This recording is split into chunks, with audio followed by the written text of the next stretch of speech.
நமஸ்காரம். இன்னைக்கு ஒரு சின்ன கதை, நேர்கள் விருப்பத்தின் பேரில். ஏன்னா ரொம்ப நாளாக நான் கதை சொல்லலையா, மிஸ்ஸிங் மை கதை. அதனால 2 டிரைவர்ஸ் பற்றின கதை. டிரைவர் ஏ, டிரைவர் பி. இவ 2 பேர் ரொம்ப நாளாக சேர்ந்து ஒர்க் பண்ணுறான்னா தனித்தனி காரில் அவள் ஒர்க் பண்ணுறா. பட் ஆனால் போயிட்டு வருது, அந்த டைமிங்ஸ் இதெல்லாமே ஒன்றா இருந்தது. பக்கத்தில் இருக்கா. சரியா? ரொம்ப வருஷமாக இருக்கிறதுனால ரொம்ப ஃப்ரெண்ட்லியாக இருந்திருக்கா. இது போயிட்டு இருக்கிறச்சையே இந்த டிரைவர் ஏ இருக்கார் இல்லையா, அவர் தான் இப்போ ஒரு ஹீரோ. நம்மளுக்கு ஹீரோன்னு உங்களுக்கு கடைசியில் புரியும்.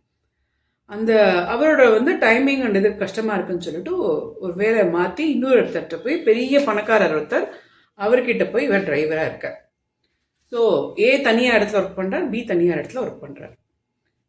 ஏவோட பாஸ் ரொம்ப ஸ்ட்ரிக்டான். அதாவது பங்க்சுவாலிட்டினா பங்க்சுவாலிட்டி, டயத்துக்கு வரணும், டயத்துக்கு எங்கே போகணும், அந்த மாதிரி டிலே இருக்கக்கூடாது, லீவ் எடுக்கக்கூடாது, எக்ஸ்ட்ரா பர்மிஷன்ஸு அதெல்லாம் கேட்கக்கூடாது. அந்த மாதிரி ரொம்ப ஸ்ட்ரிக்டாக. நிறைய டிரைவர்ஸ் அவள்கிட்ட ஒர்க் பண்ணாலும் எல்லாம் சீக்கிரம் விட்டுட்டு போயிட்டாலும் இவரோட இது தாங்க முடியாமல். ஆனால் இந்த ஏக ரொம்ப பொறுமையாக அவர் ஹேண்டில் பண்ணதுனால ரொம்ப வருஷமாக, கிட்டத்தட்ட ஒரு 7-8 வருஷத்துக்கு மேலே அவர்கிட்ட ஒர்க் பண்ணியிருக்காரு அவர். இந்த ஏ அவரோட பாஸை பற்றி சொல்கிறச்சு எல்லாம் நல்ல மனுஷன், ஆனால் சிடுசிடும்பார் அப்படிங்கிறது மட்டும்தான் பொண்டாட்டிக்கிட்ட சொல்லியிருக்காரு. ஏன்னா ஒருத்தரும் அவரோட பாஸ் எப்படின்னு ஒய்ஃப் கிட்ட சொல்லுவா இல்லையா, ஹஸ்பண்ட் கிட்ட ஒய்ஃப் கிட்ட சொல்லுவா இல்லையா. இவர் சொல்லியிருக்காரு, நாலு நல்ல ஆள் தான், ஆனால் சிடுன்னு விழுந்துட்டு இருப்பாரு, சிடுமூஞ்சி மாதிரி அப்படின்னு.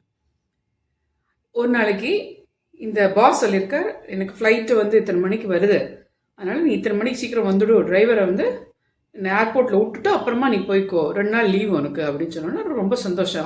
லீவ் கிடச்சிக்கப்படுது அப்படின்னு சொல்லிட்டு அவர் டயத்துக்கு வண்டியெல்லாம் செட் பண்ணி கரெக்டாக வண்டி எடுத்துகிட்டு ஆன் த வே வீட்டிலேருந்து கிளம்பி ஏர்போர்ட்டுக்கு போயின்னு இருக்கான். அப்படி இருக்கிறச்சே இவருக்கு ஒரு கால் வருது. யாருக்கு? முசுட்டு பாஸுக்கு ஃபோன் வருது. ஃபோன் எடுத்து பார்த்தோன்னா, ஓ அப்படியா, oh I am so sorry for this, okay let's meet next week, சரி நோ ப்ராப்ளம் அப்படின்னு சொல்லிடுறாரு. அப்போவே இவருக்கு ஒரு மாதிரி டவுட், ஐயோ லீவ் கேன்சல் ஆகிடுதா, நெக்ஸ்ட் வீக்னு சொல்கிறாரு, இவர் போக மாட்டாரா என்ன ஏதுன்னு மைண்டில் நிறைய கொஷின்ஸ். பேசுறது அந்த பாஸும் அவர் இன்னொருத்தர் மொபைலில் பேசிகிட்டு இருக்காரு. பட் ஆனால் கேட்டு இவருக்கு பதட்டம். அந்த ஃபோன் முடித்தோடனே இந்த டிரைவர் முதலாளி எப்படி திரும்பி பார்த்தாரு, எதாவது இன்ஸ்ட்ரக்ஷன்ஸ் மாறணுமா, எங்கேயாவது திருப்பி ஏர்போர்ட்லேருந்து இல்லாமல் யூட்டர்ன் எடுக்கணுமா, என்ன ஏது ஒன்றும் புரியலையே அவருக்கு, எதாவது சொல்ல போகிறாரா, இல்லை நம்ம பாட்டுக்கு சவ வாய முடியும் வண்டியே ஓட்டின்னு இருக்கலாமா அப்படின்னு நிறைய கொஷின்ஸ் ஓடின்னு இருக்கு. அப்போ மெதுவாக அப்படி திரும்பி பார்த்தார். உடனே இவர் நல்லா டீப் ப்ரீத் எடுத்தார். நிறைய பேருக்கு டீப் ப்ரீத் எடுக்காம டென்ஷன் ஜாஸ்தி ஆயிடுறது. எடுத்துட்டு, சொல்லு நீ எதுக்கு என்ன திரும்பி பார்த்த அப்படின்னு கேட்டார். அன்னைக்கு தான் ஃபர்ஸ்ட் டைமாக ஒரு பாஸோட பந்தம் இல்லாமல் நார்மலாக எதுக்கு என்ன திரும்பி பார்த்த அப்படின்னு கேட்டோன்னே இவருக்கு ஒரு மனசுக்குள்ள ஒரு லைட், யாராவது நம்மள்ட்ட ஃப்ரீயாக பேச ஆரம்பிச்சானா நம்மளோடையும் ஃப்ரீயாக பேச ரெஸ்பாண்ட் பண்ணுறதுக்கு வரும் இல்லையா. இவர் இல்லை முதலாளி எல்லாம் ஓகே தானே, நம்ம ஏர்போர்ட் போயிடலாம், இன்னும் 25 மினிட்ஸ்க்குள்ளே போயிடலாம் அப்படின்னோடனே, இல்லைப்பா மீட்டிங் கேன்சல் ஆகிடுச்சு, ஷெட்யூல் மாறிடுச்சான், அடுத்த வாரம் தான் மீட்டிங், இப்போ என்ன பண்ணலாம் அப்படின்னு இவர் யோசிச்சுட்டு இருக்கிறச்சே இவருக்கு ஒரு கால் வருது திருப்பி. அப்போ இவரோட ஒய்ஃப், அதாவது பாஸோட ஒய்ஃபு பாஸுக்கு ஃபோன் பண்ணுறான். இன்றைக்கி நம்ம பள்ளிக்கு பிறந்த நாள் தெரியுமா உங்களுக்கு அப்படின்னு. ஓஹோ அப்படின்னு, சரி நான் வரேன் அப்படின்னு. நீங்கள் மீட்டிங்க்குன்னு கிளம்பிட்டீங்கல்ல, வெளியூர் போகிறீங்கல்ல, அட்லீஸ்ட் ஒரு ஃபோன் பண்ணியாவது விஷ் பண்ணலாம்ல குழந்தைய அந்த டயத்துக்கு அப்படின்னு. சரி பேசலாம் அப்படின்னு ஃபோன் வச்சுட்டேன். அவர் முசுடுங்கிறதுனால அவர் ஒய்ஃபுக்கும் தெரிஞ்சிருக்குமா இருக்கும். So she also cut the phone. அதுக்கு மேலே ஒருத்தர் வச்சதுக்கு அப்புறம் என்ன பண்ணுறது, பாதி சமயம் ஃபோன் ஹேங் ஆகிக்கிறது தெரியாமல் பேசிகிட்டு இருப்போம். அப்புறம் பார்த்தப்ப ஆஹா கட் ஆகிருக்கடா அப்படின்னு தெரியும். இப்போ என்னாச்சுன்னா இந்த டிரைவர் இப்போ என்ன பண்ண போகிறாரு, இவர் மீட்டிங் இல்லைங்கிறாரு, ஃப்ளைட் கேன்சல், ட்ரிப்பு கேன்சலுங்கிறாரு, இப்போ என்ன வீட்டுக்கு போகணுமா, யூட்டர்ன் எடுக்கிறதா, டிராஃபிக் வேறு இருக்குது, அவருக்கு டென்ஷன். அவர் டைம் போயிட்டு 10 மணிக்கு வரேன்னு வீட்டில் சொல்லியிருப்பார் இல்லையா. அப்போ முதலாளி சொன்னாராம், இப்போ நான் ஃப்ளைட்டு பிடிச்சி நான் போயிருந்தேன்னு வச்சுக்கோங்க, நீ என்ன பண்ணியிருப்ப அப்படின்னு கேட்டாங்க. நான் நீங்கள் அந்த போர்டில் உள்ளே போயிட்டு போர்டிங் பாஸ் வாங்குற வரைக்கும் வெயிட் பண்ணியிருப்பேன், நீங்கள் போர்டிங் பாஸ் வாங்கினோன்னா நான் என்னோடய வீட்டுக்கு போயிருப்பேன் அப்படின்னா. சரி இன்றைக்கும் அந்த மாதிரியே பண்ணலாம், நான் போர்டிங் பாஸ் வாங்கிட்டேன்னு நினச்சிக்கோ, நீ உங்கள் வீட்டுக்கு போ அப்படின்னு. இவர் என்ன பண்ணுறது அப்படின்னு அவன் யோசிச்சான். இல்லை நானும் உங்கள் வீட்டுக்கு வரேன் அப்படின்னாராம். என்னது இவருக்கு ஒரே ஆச்சரியம், 7-8 வருஷமா நம்மளோட ஃப்ரீயாக முகங்கொத்து பேசாதவர் இன்னைக்கு வீட்டுக்கு வரேங்கிறாரு அப்படின்னா, என்ன முதலாளி சொல்கிறீங்க அப்படின்னு கேட்டாராம். ஆமாம், இன்னைக்கு நான் உங்கள் வீட்டுக்கு வரப்போகிறேன், நீ என்ன பண்ண போகிற எனக்கு அப்படின்னு. எனக்கு ஃபஸ்ட் கிளாஸாக என் ஒய்ஃப் காஃபி போடுவா, காஃபி போட்டு தரேன், கும்பகோணம் ஃபில்டர் காஃபி போட்டு தர சொல்கிறேன், அது மாதிரி ஜவ்வரிசி வடை நல்லா பண்ணுவா, ஜவ்வரிசி வடை பண்ணி தர சொல்கிறேன் அப்படின்னு சொன்னோன்னே, அப்படியா சரி ஓகே பண்ணலாம், அப்படியே பண்ணலாம். உடனே அவன் வந்து டிரைவர் வந்து படப்படன்னு ஃபோன் எடுத்து ஒய்ஃப் கிட்ட சொல்லணும் இந்த மாதிரி வராருன்னு. நீ அவகிட்ட எதுவும் சொல்ல வேண்டாம், கேஷுவலாக நீ போகிற மாதிரி போ, எதுவுமே மாற்றம் இல்லை, நான் இல்லாததுக்கு இருக்கேங்கிறது அந்த மாற்றமே இல்லாமல் நீ என்னென்ன ரெகுலராக பண்ணுவியோ அதெல்லாம் பண்ணு அப்படின்ட்டு அவர் ஒரு மாதிரி உட்காந்து என்ஜாய் பண்ண ஆரம்பிச்சிட்டார் அந்த மினிட் அந்த டயத்தை. அப்புறம் இந்த டிரைவர் என்ன பண்ணார், கொஞ்சம் ஃப்ரீ ஆகிட்டு, ஏன்னா டென்ஷன் இல்லை இல்லையா, ப்ரெஷரைசிங் பாஸ் இல்லை இல்லையா, அப்போது கொஞ்சம் ஃப்ரெண்ட்லி பாஸ் தானே. வண்டி ஒரு ஓரமாக அது பர்டிகுலர் இடத்துல நிறுத்திட்டோம், க்ராஸ் பண்ணி வந்து அங்கே பூக்கடை இருந்தது. இவன் போனோன்னே ஹாலோ அப்படின்ட்டு அவன் பாக்கெட் கொடுத்தான், வாங்கி வச்சுட்டார். இந்த பாஸ் வந்து இவன் நிறையா அப்சர்வ் பண்ணிட்டு இருக்காரு, என்னென்னலாம் பண்ணுறான் பார்க்கலாம் அப்படின்ட்டு. அந்த பூவெல்லாம் வாங்கிட்டான், ஏதோ ஸ்வீட்ஸ் எல்லாம் வாங்கிட்டான். அங்கேருந்து வண்டி எடுத்துகிட்டு வந்து, சாரி சார் நான் வந்து யூஸ்வலாக பண்ண சொல்கிற மாதிரி பண்ணீங்க, அதனால தான் நான் அதெல்லாம் பண்ணுறேன் அப்படின்னு. ஓகே ஓகே அப்படின்ட்டு வீட்டுக்கு போகிறா ரெண்டு பேரும். இந்த ஒய்ஃப்க்கு தெரியாத பாஸ் வர போகிறாருன்ட்டு இவ கதவை திறந்து வச்சிருக்கா. இவர் வந்து அந்த இடத்துல நுழையிறார், யாரு டிரைவர் நுழையிறார். இவர் நுழையிறத அவ வந்து நேரில் கூட பார்க்கல, but she knows it he is in அப்படின்னு சொன்னோன்னே, வாங்க வாங்க வடை போட்டாச்சு சூடாக இருக்குது வாங்க அப்படின்னு, சாய் போட்டுருனேன் அப்படின்னு. 2 சாய் போடாத 3 போடு அப்படின்னு, காஃபி டீ வாட்டவர் நான் 3 போடு அப்படின்னு. எதுக்கு 3, உங்கள் முஸ்ட் பாஸ் வந்திருக்காரா என்ன அப்படின்னு ரொம்ப ஃப்ரீயாக அப்படியே எட்டி பார்த்தாக்கா நிஜமாவே முஸ்ட் பாஸ் வந்திருக்காரு. அதனால தான் கதவை திறந்து வச்சுட்டு நம்மளோட கோட் வேர்ட்ஸ்லாம் பேசக்கூடாது, கோட் வேர்ட்ஸ் பேசுறதா இருந்தால் கதவெல்லாம் சாத்திட்டு பேசணும். என்ன ஆயிடுத்து, இவருக்கு வந்து முஸ்ட் பாஸ்ன்னு சொன்னோடனே ஃபர்ஸ்ட் ஒரு மாதிரி கோபமாக வந்தது. அப்புறம் நம்மளை போய் முஸ்டுன்னு சொல்கிறாளே அப்படின்னு. ஏன்னா இத்தனை நாள் அவர் இருந்திருக்கிறது அவருக்கே தெரியல. நம்ம ரொம்ப பேர் அப்படி தான் இருக்கும், நம்மளோட தாட் ப்ராசஸ் நம்மளுக்கு, நம்மளோட கவலை நம்மளுக்கு, நம்மளோட டென்ஷன் நம்மளுக்கு அடுத்த வேலை என்ன பண்ண போகிறோன்னு அந்த ஒரு இது இருக்குது. அதனால பக்கத்தில் இருக்க நம்ம முசுடுங்கிறத அவளுக்கு டேரெக்டாக சொல்லிகிட்டே இருக்கோம், பட் நம்மளுக்கே தெரியறதில்ல நம்ம முசுடு. இந்த மாதிரி அந்த பாஸ்க்கு வந்து ஒரே ஷாக்காக இருந்தது. அப்புறம் அவர் சிரிச்சிட்டார். சிரித்தோடனே 2 பேரும் லைக் கொஞ்சம் ரிலாக்ஸ்டாக ஆகிட்டு, சாரி சார் நான் வந்து அந்த மீனிங்கில் சொல்லலை அப்படின்னு முசுடுன்னு சொல்லிட்டேன். அப்புறம் என்ன எந்த மீனிங்கில் இருந்தா என்ன, எனக்கு காஃபி கொடு அப்படின்னு சொல்லிட்டு தென் அவள் காஃபி போட்டு கொடுக்கறதுக்காக உள்ளே போகிறா. அவள் உள்ளே போயிட்டு ஒரு 2 செகண்ட் அப்படின்னு ஒரு சவுண்டு. அப்போதான் ஐயோ மறந்துட்டேனே அப்படின்ட்டு டிரைவர் வந்து இந்த பூ பத்திரம் அந்த இது இருக்கு இல்லையா, பூவோட பாக்கெட், அந்த பூ பாக்கெட் எடுத்துன்னு உள்ளே போகிறான். அதுக்குள்ளே அந்த முதலாளியை பார்த்து இப்படி தலை சொல்லிட்டு போகிறான். அவன் போன உடனே தெரிஞ்சுட்டோ சரி அவன் கொண்டாட்டிக்கு பூ கொடுக்க போகிறான் அப்படின்னு. அவன் வந்து வச்சுட்டு கிடுகிடுன்னு வெளியே வந்துடுறான். அங்கேருந்து உள்ளும் சவுண்டு அப்படின்னு. உடனே உள்ளே போயிட்டு, என்ன இன்னைக்கு அவர் இருக்காருல்ல நான் அவரோட உட்காந்துக்கிறேன் அப்படின்னு அவன் கிட்ட கொஞ்சம் அன்பாக சொல்கிறான். தலையில் வச்சுட்டு தான் போகிறது அப்படின்னா அந்த பூவை எடுத்து அவளுக்கு அழகாக வச்சு விட்றான். அதை பார்த்து ஒரு 2 நிமிஷம் ஸ்மைல் பண்ணுறதை பார்த்துட்டு என்ஜாய் பண்ணுறான். அதுக்கப்புறமா தண்ணி பாட்டில் ஏதாவது பண்ணி ஆகணுமே, பாஸ்கிட்ட தனியாக போக முடியாது, அதனால் தண்ணி பாட்டில் எடுத்துன்னு போகிறான். அவர் வந்து டெய்லி இப்படி தான் நடக்குமா அப்படின்னா, டெய்லி பூ வாங்கி கொடுப்பியான்னு. அவர் வந்து இவன் கன்ஃபியூஸ்டாக எதை பார்த்து கேட்குறாரு இவர்னு புரியல. அதுக்கு பாஸ் சொல்கிறாரு, கேட்டார் இல்லை டெய்லி பூ வாங்கிட்டு வருவியா அப்படின்னு கேட்டார் இழுத்துண்டு. ஆமாம் நான் டெய்லி வாங்கிட்டு வந்து நானே கையிலால வச்சு விட்டா தான் அவளுக்கு திருப்தி, இல்லாட்டி அவள் கணச்சிட்டே இருப்பா அப்படின்னு. அதுக்குள்ளே இன்னொரு கடைச்சல் அப்படின்னு. இதெல்லாம் ஒரு கோட் வேர்டு இல்லையா. வந்து இப்போ என்ன ஆச்சு அப்படின்னு, ஸ்வீட்ஸ் வாங்கிட்டு வரலையா அப்படின்னு கேட்குறான். ஏன்னா அடுத்தது ஸ்வீட் காரம் காஃபி இப்படி கொடுத்தாகணும் இல்லையா ஃப்ரெண்ட்ஸுக்கு வந்தவாளுக்கு. உடனே இரு கொண்டு வரேன் அப்படின்ட்டு ஃப்ரெண்டு இதை எடுத்துன்னு வரான், அந்த ஸ்வீட் பேக்கெட் எடுத்துன்னு வரான். அதை எடுத்துன்னு வந்தோடனே ஓப்பன் பண்ணி வச்சுட்டோம், அந்த பஜ்ஜி ப்ளஸ் அந்த டீ காஃபி வாட்டவர் அதை எடுத்து வச்சுட்டோ இவள்கிட்ட கொண்டு கொடுத்துட்டு நீங்களே கொண்டு கொடுங்க அப்படின்னா, நீவே வந்து கொடு அப்படின்னு சொன்னோன்னே 3 பேரும் உட்காந்துக்கிறா. உட்காந்துட்டு they are drinking the coffee அந்த ஸ்நாக்ஸ் எடுத்து பேசிகிட்டு இருக்கா. லைட்டாக பேசி சிரிச்சுன்னு இருக்கா. அப்போ தான் ஃபஸ்ட் டைமாக. அப்போ வந்து ஒரு பொண்ணு ஓடி வந்து அப்பா அப்படின்னு கொஞ்சம் கட்டிக்கிறது இந்த டிரைவர் ஏவை பார்த்து. அவன் கட்டிட்டு உனக்கும் வாங்கிட்டு வந்திருக்கேன் அப்படின்னு சொல்லிட்டு அவனோட ரொட்டீன் சாக்லேட் மாதிரி ஒன்று இருக்குது, அதை கொடுத்துட்டோ அந்த குழந்தைய கொஞ்சறான். இவனும் அந்த குழந்தைய கொஞ்சரா. ஹோம்ஒர்க் முடிச்சிட்டியா இல்லையா, அம்மா கிட்ட போய் உட்காந்து படி அப்படின்னு சொன்னோன்னே இந்த குழந்தை அந்த அம்மா வயிச்சுட்டு உள்ளே போய் உட்காந்து ஹோம்ஒர்க் பண்ணிக்கிட்டு இருக்கு. இது ஒரு 5-10 மினிட்ஸ் ஆகிட்டு இருக்கு. இதுக்குள்ளே இவருக்கு ஒரு கால் வந்துடுத்தோ இந்த பாஸ்க்கு. So he was attending the phone call. இந்த குழந்தை அவளோட வந்து ஹோம்ஒர்க் பண்ணிட்டு இருக்கு. ஒரு லேடி, ஒரு பக்கத்து வார்த்தை லேடி மாதிரி ஒரு லேடி வரா. வந்துட்டு அந்த குழந்தையோட பேர் சொல்லி கூப்பிட்டு வா வீட்டுக்கு போகலாம் அப்படின்னோடனே இந்த குழந்தை என்ன பண்ணுறது, எல்லாத்தையும் அழகாக பேக்லாம் பேக் பண்ணிவிட்டு ஸ்கூல் பேக்லாம் எடுத்து மாட்டிட்டு ஓகே அப்பா போயிட்டுறேன்ப்பா அப்படிங்கிறது. இந்த குழந்தை அந்த அம்மாவை பார்த்துட்டு ஓகே அம்மா போயிட்டுறேம்மா அப்படின்ட்டு இது போகிறது. அந்த வெளியிலேருந்து அந்த பொம்பளை நின்றுன்றதவ இந்த குழந்தைய அழிச்சுட்டு போகிறா. அப்பதான் அந்த அந்த வெங்காயம்லாம் கட் பண்ணி இதெல்லாம் வச்சுருந்ததில் அதெல்லாம் எடுத்து போடுறச்சு இவளுக்கு கண்ணு கலங்குறது. இந்த வேலைக்காரி இந்த இந்த டிரைவரோட ஒய்ஃப்க்கு வந்து கண்ணு கலங்குறது. அதனால் கண்ணை இப்படி வச்சுட்டு ஓகே அப்படின்னு இப்படி அழகிற மாதிரி பண்ணுறான். இதை தான் இந்த டயத்தில் தான் அந்த பாஸ் வந்து ஃபோனை வச்சுட்டு பண்ணுறாரு. அவரோட பார்வையில் என்ன நடக்கிறது, அந்த குழந்தை ஒரு இன்னொரு லேடியோட அம்மான்னு சொல்லிட்டு போகிறது. இவனும் ஓகே அப்பா பாய் சொல்கிறான், இது ஓகேப்பா பாய்ங்கிறது அப்பாங்கிறது அது அம்மாங்கிறது. இவ அப்படி அழுதுன்னு இருக்கா. பார்த்தோன்னே நீ இப்படி பண்ணுவேன் நான் நினைக்கவே இல்லைப்பா அப்படின்றார் இவர் பாஸ். இவனுக்கு என்ன தப்பு நடந்தது, என்னது ஒன்றுமே புரியல, என்னாச்சு அப்படின்னு. அந்த குழந்தை என்ன அவங்கள அம்மாங்கிறது, இவ வேற அழுதுன்னு இருக்கா, என்ன விஷயம் அப்படின்னு. அது குழந்தை அம்மா அவள் கரெக்டாக தான் சொல்கிறது அப்படின்னு. அதுதான் அம்மாவா அப்படின்னு. ஆமாம் அப்படிங்கிறது. அவன் அப்பான்னு கூப்பிட்டதேங்கிறது, ஆமாம் அவள் என்ன அப்பான்னு தான் கூப்பிடுவா எப்போதும் அப்படிங்கிறாரு இவர். இவருக்கு ஒரே கன்ஃபியூஷன். அந்த குழந்தைக்கு அவ அம்மானா இவ எப்படி அப்பாவாக இருக்க முடியும், இவ எப்படி ஒய்ஃபாக இருக்க முடியும், இவரோடனா அந்யோன்யமாக இருக்கும், அவளை எப்படி ஒய்ஃபாக வச்சுட்டு இருப்பான். ஒரே கன்ஃபியூஷன் வருது இவருக்கு. நம்ம எல்லாம் பார்க்கறது அப்படியே நம்புகிறோம். ரொம்ப தப்பான காரியம், அப்படியே ஈஸியாக இடப்பட்டுரும். ஜட்ஜ்மெண்ட்டை ரொம்ப ரொம்ப ரொம்ப தப்பு. கண்ணால் காண்பதும் போய் காதால் கேட்பதும் போய் எந்த டிவி சேனல் மீடியால எல்லாம் வரதும் நம்மளுக்கா பார்த்து கரெக்டான அனலைஸ் பண்ணுற வரைக்கும் போய் தான் இல்லையா. அப்போ என்ன ஆயிடுறது, இந்த இந்த அப்போ ஒய்ஃப் அங்கேருந்து சொல்கிறா, ஐயோ நம்ம நிஜமா நீங்கள் தப்பாக புரிஞ்சுட்ருக்கீங்க அப்படின்னு சொல்லிட்டு.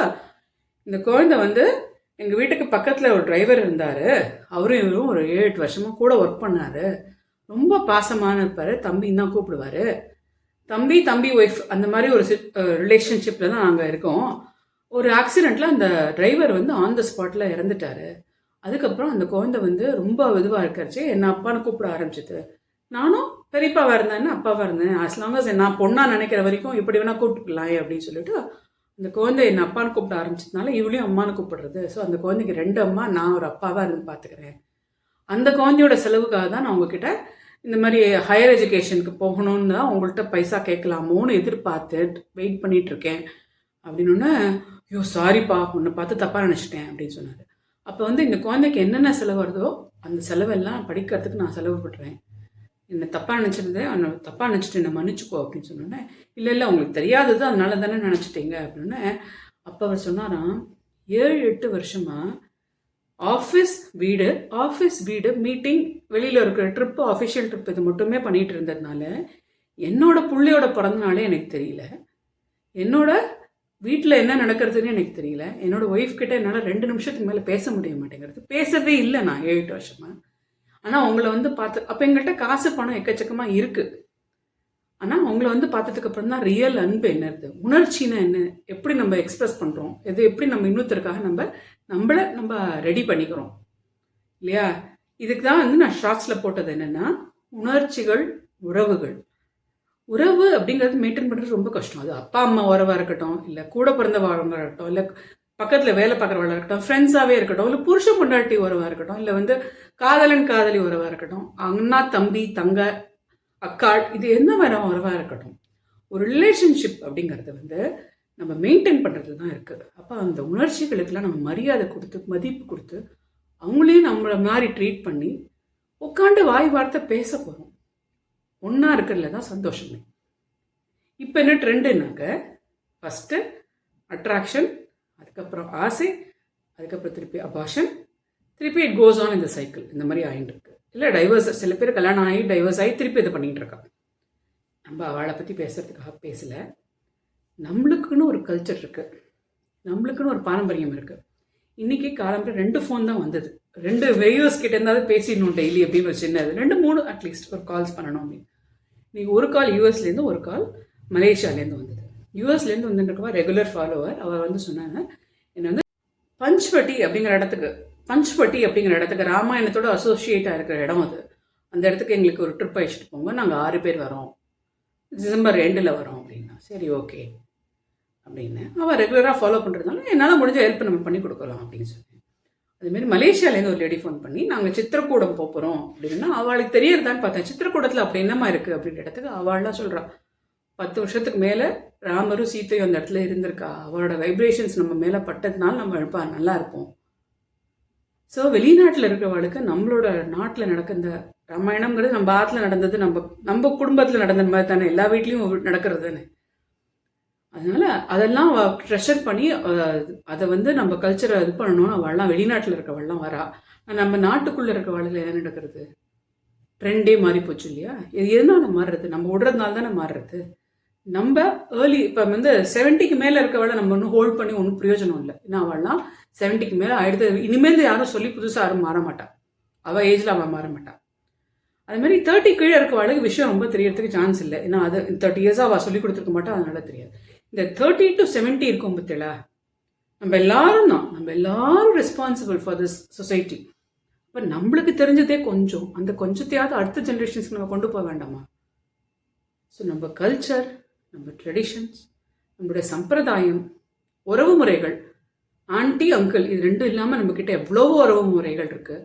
கூட பிறந்தவாளை வந்து கூட பிறந்தவா மாதிரி ட்ரீட் பண்ணாமல் வெளி மனுஷால கூட நம்ம அண்ணா மன்னி அப்படி தான் கூப்பிடுறோம் இல்லையா? அந்த மாதிரி ட்ரீட்மெண்ட் பண்ணுறவா எப்படி இருக்குது? ஒன்றும் இல்லை, நாங்கள் குற்றாலம் ஒரு ரிலிஜியஸ் ட்ரிப்பாக போயிருந்தோம். திருநெல்வேலி சைடில் குற்றாலம் போகிறச்சே வண்டிக்கு வந்து ஒரு 7-8 கிலோமீட்டர்ஸ் முன்னாடியே வந்து பிரேக் டவுன் ஆகிடுது. அது ஒரு காடு மாதிரி ஒரு இடம். நான் என்ன பண்ண போகிறோம், ஒரு 4-5 லேடிஸ் இருக்கோம், குழந்தைகள்லாம் இருக்குது, ஜென்ஸும் இருக்கா. எங்கே போகிறோம், என்ன பண்ண போகிறோம், மெக்கானிக் ஷாப் எங்கே இருக்குது எதுவுமே தெரியல. அப்போ தான் ஒன்றுனா பார்த்துட்டு இருக்கோம். நெட்டு வேறு வரல. நெட்டு இல்லாட்டி நம்மளுக்கு பாதி பேனிக் ஆகிடும் இல்லையா? வைஃபை இல்லைன்னு பேனிக் ஆகிடும். வைஃபை யூஸ் பண்ணுறோமோ இல்லையோ அது இருக்கணும். அந்த மாதிரி அப்போ வந்து ஒரு வயசானவர் வந்து அவரும் ஒரு ஒய்ஃபும் வந்து இதில் வந்து போயிட்டு இருந்தாங்க. நம்ம சைக்கிளில் தள்ளிட்டு போயிட்டு இருந்தாங்க, இளநீர் வச்சு போயிட்டு இருந்தாங்க. அவங்க வந்து தாய் இந்தாங்க தாயின்னாரு. நாங்கள் ஒரு 5 லேடிஸ் இருப்போம், 5 பேரும் ஒருத்தர் பார்த்துக்குறோம். யார் கூப்பிடுறது தாயா? ஓ வயசானவா தான் போவாளா இருக்குது அப்படின்ட்டு வயசான ஆண்டி ஒருத்தர் முன்னாடி வந்து கொடுங்கோ அப்படின்னோடனே, என்ன தாயி நீ வர, அந்த தாயை அனுப்புன்னு ஒரு குட்டி குழந்தை, அந்த குட்டி குழந்தை வந்து 5-6 வயசு என்னோட பொண்ணு, அந்த தாயிட்ட கொடுங்கன்னு சொல்லி முதல்ல இளநீர் அவளுக்கு கொடுத்து, அவளோட கட்டிசி பாருங்க. யாரோ எங்கேயோ போகிறா, அவளோட வழியில் போனவா தானே, அவளுக்கு எதுக்கு நம்ம கொடுக்கணும்?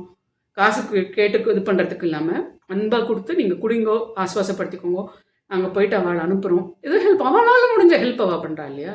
அப்போ அட்ரஸ் பண்ணுறச்ச கூட தாய், ஏதாவது அம்மா ஸ்தானத்தை கூப்பிட்டு தான் சொல்கிறான். நம்மளோட பாரம்பரியத்தில் மற்றவாளுக்கு ரெஸ்பெக்ட் கொடுக்கறது முன்னாடி இருக்குது. அம்மா, அண்ணா, மன்னி, தாய், ஐயா, இந்த மாதிரி ஒருத்தரும் அவள் இது பண்ணிட்டு இருக்கா. அந்த ஒரு கல்ச்சரை மாற விடக்கூடாது. 30 to 70 very big responsibility is with us. நம்ம அந்த இதுக்குள்ளே இருக்கணும். ராமனா இருன்னு நான் சொல்லலை, ராவணனாக இருக்காமல் இருக்கலாம் இல்லையா? எவ்வளோ நடக்கிறது பார்க்கறச்சே பகீங்கிறது. கலிகாலம் சீக்கிரம் வந்துருத்தோம். இன்னும் 5300 சொச்சம் 200 சொச்சம் வருஷம் இருக்குது, அதுக்குள்ளேயே இப்படி இருக்குது. ஸோ இது எல்லாத்துலேருந்து நம்ம கெட்ரிட் ஆகணும்னா பெருமாள் என்ன சொல்லியிருக்காரு? ஒன்று கலிகாலத்துக்கு இருக்கக்கூடிய ஒரே ஒன்று பகவன் நாம ஸ்மரணம், பகவன் நாம சங்கீர்த்தனம். அது எந்தெந்த விதத்தில் நம்ம பண்ண முடியுமோ, பகவத்கீதாவில் இருக்கட்டும், இல்லை நாராயணனாக இருக்கட்டும், இல்லை பஜனைகளாக இருக்கட்டும், இல்லை சத்சங்கமாக இருக்கட்டும், வேர் எவர் ஹிஸ் நேம் இஸ் இன்வால்வ், நீங்களாகவே இன்வால்வ் ஆகிக்கோங்க. வாலண்டரியாக ஏதாவது பண்ண முடிஞ்சதை பண்ணுங்க. எல்லாருக்கும் இந்த லிங்கை ஷேர் பண்ணி கொடுங்க. இந்த மாதிரி மெயின் வீடியோ நம்ம வந்து கொஞ்சம் 5 minutes I don't have 5 minutes அப்படிங்கிறப்ப எல்லாரும். ஆனால் அதே ஒரு சீரியல் பார்க்குறதே ஒரு 22 minutes அட்வர்டைஸ்மெண்ட்ஸ் பார்க்குறா, 8 நிமிஷம் சீரியல் பார்க்குறா. அதுக்கெல்லாம் டைம் இருக்குது அவளுக்கு. Let them be there.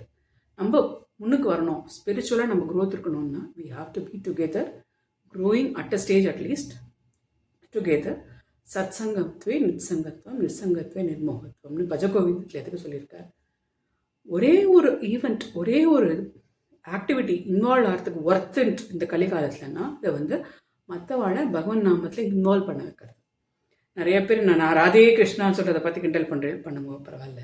But எனக்கு ஏதாவது ஒரு பகவன் நாம, ஸ்ரீஹரி, பகவத்கீதை, ஸ்ரீ ஜெய் ஸ்ரீராம், ஜெய் ஸ்ரீ கிருஷ்ணா, ராமாயணா, ராமா, ஸ்ரீ ஜெய் ஸ்ரீராம் சொல்லிகிட்டே இருக்கோம். என்ன ஸ்ரீராம் ஜெயராம் சொல்கிறோம், ஏதாவது ஒரு நாமத்தை சொல்லிகிட்டே இருக்கணும். நம்ம பேசுகிறது ராமனாக இருக்கட்டும், நம்ம நினைக்கிறது ராமனை பற்றியாக இருக்கட்டும், நம்ம வாழறது அவர் சொல்லி கொடுத்த வழியிலையாக இருக்கட்டும், மற்றவாழை நம்ம தர்மத்தோட இணைஞ்சண்ட நடத்த வைக்கணும் போகலாம். இந்த ரெஸ்பான்சிபிலிட்டி ஒருத்தரோட இதில் இல்லை, எல்லாரும் சேர்ந்து தான் பண்ணணும். So stay together, stay connected, stay blessed. Radhe Krishna. லோகா சமஸ்தா சுகினோ பவந்து. எல்லாரும் நன்னா இருக்கணும். மற்றவளை உபத்திரவம் பண்ணாத வரைக்கும் எல்லாரும் நன்னா இருக்கணும். மற்றவளை உபத்திரவம்னு பண்ண ஆரம்பிக்கிறது தான் கலீர் தன்னோட வேலையை காமிக்கிறது. தன்னோட பொண்டாட்டி, தன்னோட புருஷன், தன்னோட ஃபேமிலியில் இருந்தால் கூட பரவாயில்ல, ஆனால் மற்றவாளோட இன்வால்மெண்ட்டை வரைச்சி தான் ப்ராப்ளம் வருது. ஸோ அதெல்லாம் இல்லாமல் ராம ராஜ்யம் பண்ண பூமி இது, ராமர் பிறந்த பூமி, ராமர் வளர்ந்த பூமி, ராமருக்கு பட்டாபிஷேகமாகி ராமர் நம்மளோடைய இருக்கிற பூமி இது. ஒரு இல்லை, ரெண்டு இல்லை, 7 சிரஞ்சீவிகள் நம்மளை சுற்றின்னு இருக்கார். நிறைய பேர் நம்மளை ப்ளஸ் பண்ணிகிட்டு இருக்கா. நல்லவா எல்லாரும் நம்மளை கைட் பண்ணுறா.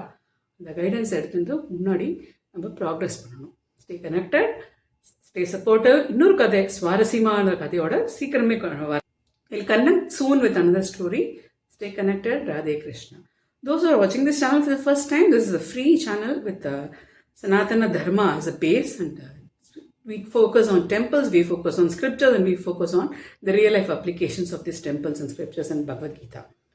So if you are watching it and if you are not aware of Tamil, if you are not a Tamil speaking person, just in your mobile click that language as Hindi or English. You will get the script in that. You can watch all the videos fully, shorts fully, live fully, and playlist also fully at your own convenience, and share it with your near and dear ones. We all are one. Sangachatvam is what we are all together. We are all growing together in one common dharmic ground. So we want your support.